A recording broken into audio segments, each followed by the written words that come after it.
Olá, oitavo ano, tudo bem com vocês? Hoje nós teremos a aula de produção de texto e veremos o capítulo 4, que aborda sobre a resenha, certo? Então, peguem o livro de vocês e abram na página 66. Bom, e o que é a resenha? A resenha ela é um texto que tem o objetivo de divulgar o conteúdo de uma obra e vai ressaltar informações importantes acerca dessa obra, certo? E vai expor uma avaliação crítica. Esta avaliação crítica é feita pelo resenhista. E quem é o resenhista? Aquele que faz a resenha. Então, nós vamos perceber que a resenha ela possui argumentação, certo? Você vai ter uma síntese, certo? Da obra com informações, certo? Que são importantes sobre esta obra em questão, que pode ser um livro, pode ser um CD, um filme, pode ser um evento. E em seguida dará o que? Seu parecer. Por isso é subjetivo, certo? E a resenha ela vai ser direcionada a pessoas que possuem interesse em obras no geral, certo? Então serão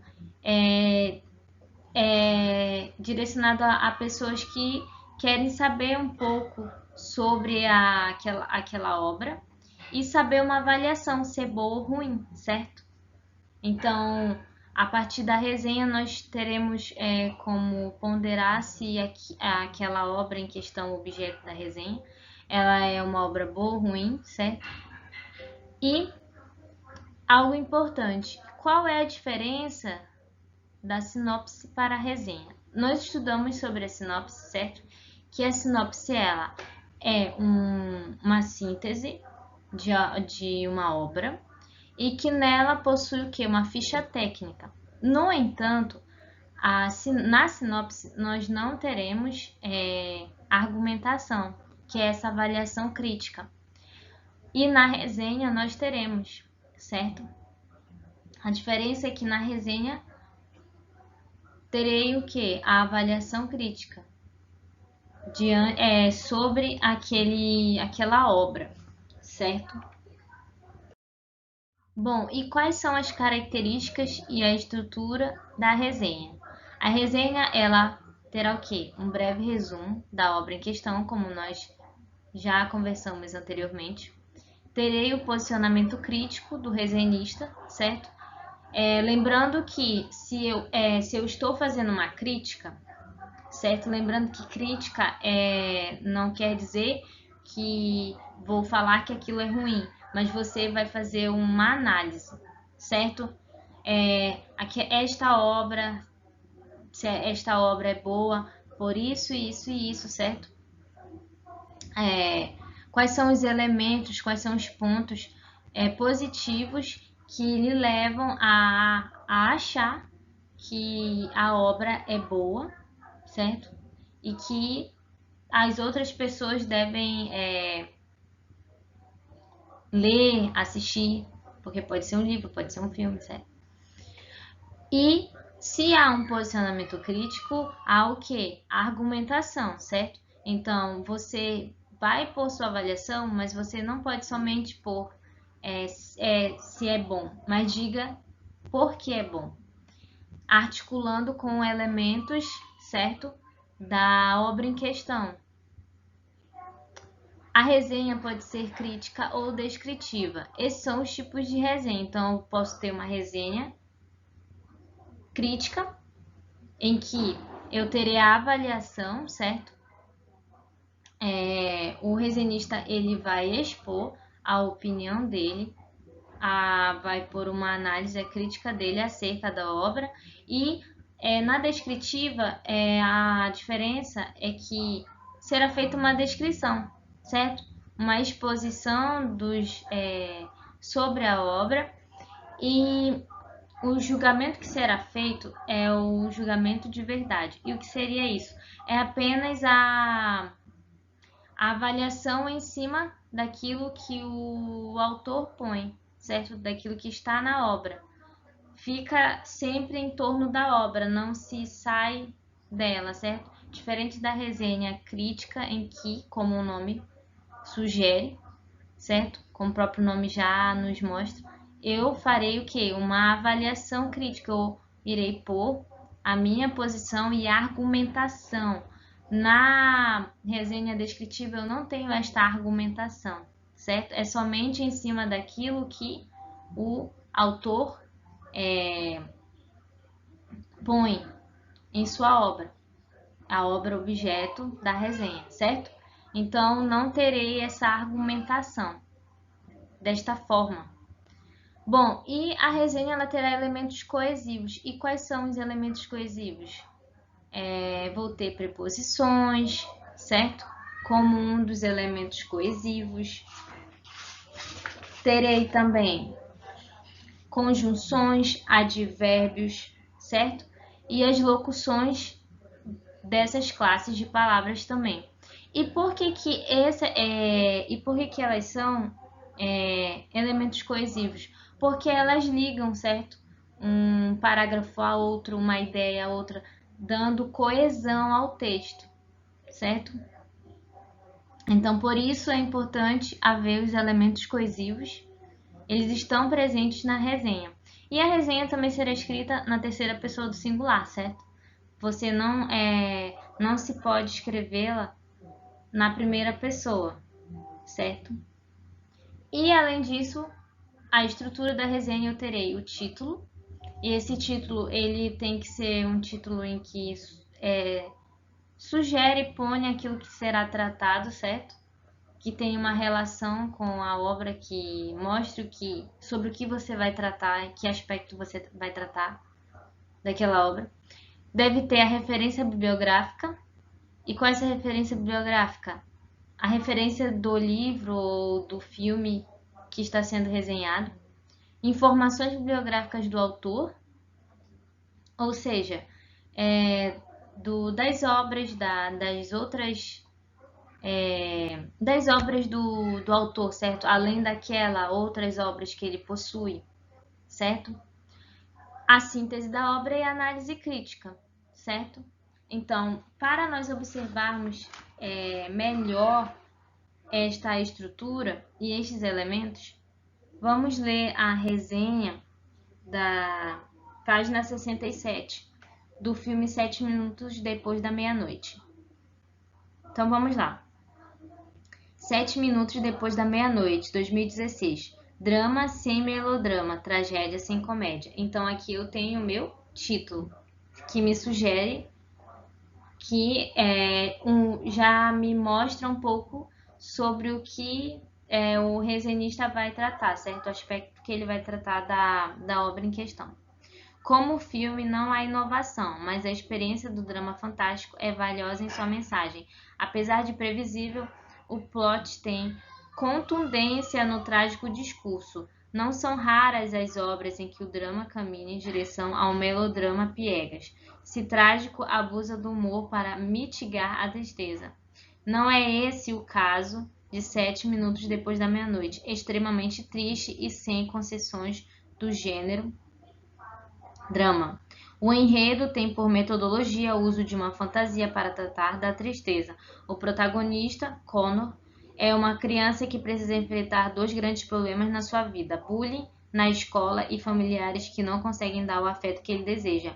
Um pai ausente, uma mãe em fase terminal de uma grave doença e uma avó muito severa e nada carinhosa. Observem que ele põe os atores, certo, que interpretam as personagens e os filmes que eles fizeram e que eles dão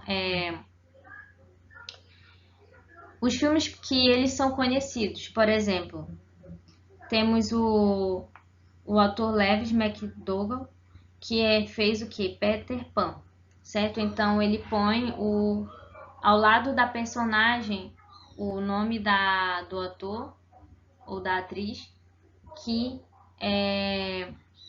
fez essa personagem, que interpretou essa personagem, certo? E o filme de referência que esta atriz fez. como um ponto de referência para nós, certo? Observar quem são as personagens e quem as interpreta. Connor passa a ter sonhos como a gigantesca e monstruosa árvore que lhe impõe um trato. O garoto pode ouvir 3 contos narrados por ela, em troca deve narrar sua história para a árvore. O andamento das conversas tem consequências ruins para a vida de Connor. Todavia, são elas que permitem a ele lidar com os desafios. Observem que ele faz um resumo da obra em questão, mas diferente da sinopse, em que o resumo era exatamente o que terá na obra, o que você encontrará na obra, como um guia. E aqui é um resumo feito pelo próprio resenista, certo? De uma forma subjetiva. Paira uma atmosfera taciturna na película, iniciando-se como o anúncio de se tratar da história de um garoto velho demais para ser criança e muito novo para ser um homem. De fato, a tenra idade de Connor é suficiente para comover o espectador. Se sua mãe morrer, quem poderá cuidar do menino? A avó com quem ele tem um relacionamento ruim? O pai que mora longe e não se mostra disposto a assumir a responsabilidade? Fúnebre, a Monster Caos, nome original mais poético e menos literal quando comparado ao brasileiro, não é nada acolhedor e reconfortante. Observem como ele começa a argumentar, certo? Ele argumenta em torno do filme para mostrar o posicionamento dele e para instigar aquele que lê de que este filme ele é bom, certo? É o que está dando a entender de que o posicionamento dele é positivo com relação ao filme, certo? Então ele vai argumentar de forma que as pessoas possam observar os pontos positivos de que, de fato, o filme é bom e deve ser assistido. O diretor J.A. Bayona evolui em relação ao seu trabalho exterior e superestimado o impossível, na página 68, certo? Nós pulamos aqui pulei alguma parte, porque nós já observamos que naquele parágrafo ele está pondo já a sua argumentação. Nos parágrafos anteriores ele fez o que? Ele fez um resumo do que é a obra e em seguida ele começa a argumentar.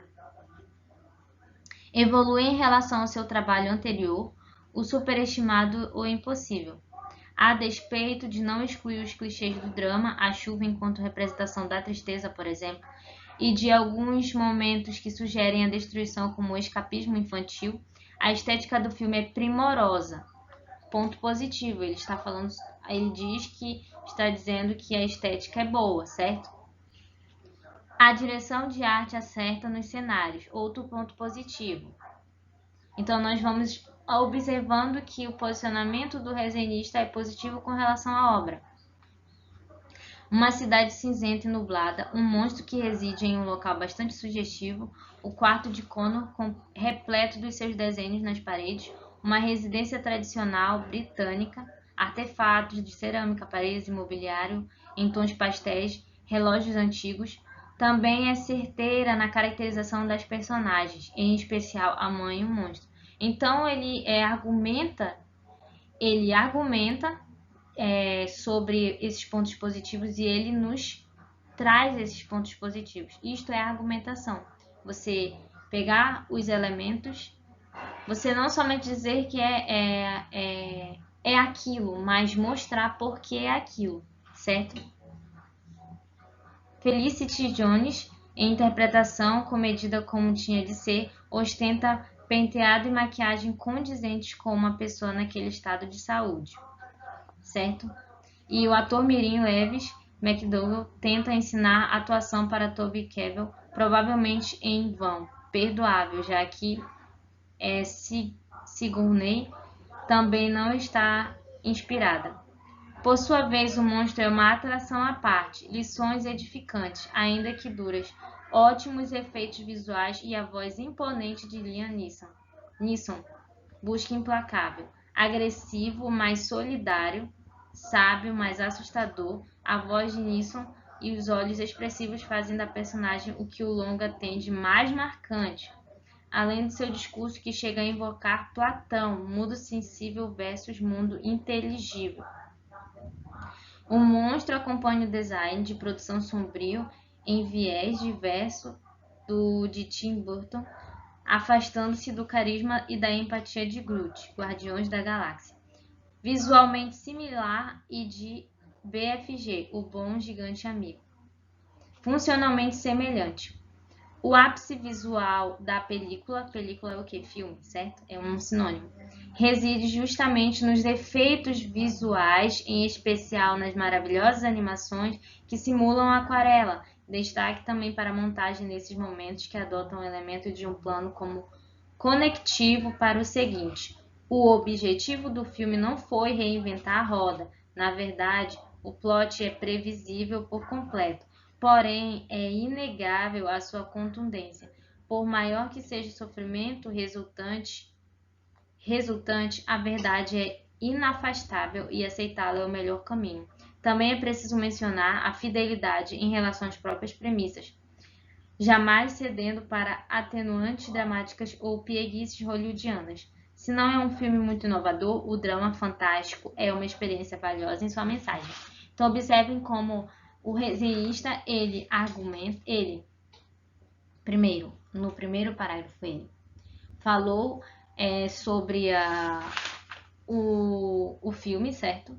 Em seguida, ele fez uma síntese de forma subjetiva do filme. E nos parágrafos em diante, ele argumentou sobre o filme ser bom, trazendo elementos do filme para que o leitor possa ponderar a argumentação dele e o que de fato temos no filme, certo? Então, isto diferencia, a resenha da sinopse, certo? Esta questão da argumentação. E além disso, no final do capítulo sobre resenha, vocês verão que há o de olho no Enem, certo?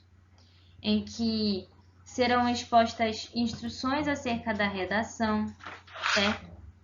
Sobre o texto dissertativo argumentativo, que nós já trabalhamos em sala, certo? Este texto com as redações, e que não é nada distante do que nós já estudamos e das propostas feitas em sala, e de acordo com o que nós estamos estudando também, certo? Bom, de acordo com o que nós estudamos sobre resenha, eu proponho a vocês que façam atividade para casa, da página 69 a 78, e também o de olho no Enem, certo? Em que são postas perguntas acerca de temática da redação, que é posta sobre introdução, desenvolvimento e conclusão. E são estruturas que nós já estudamos, certo? Então é isto e até a próxima aula.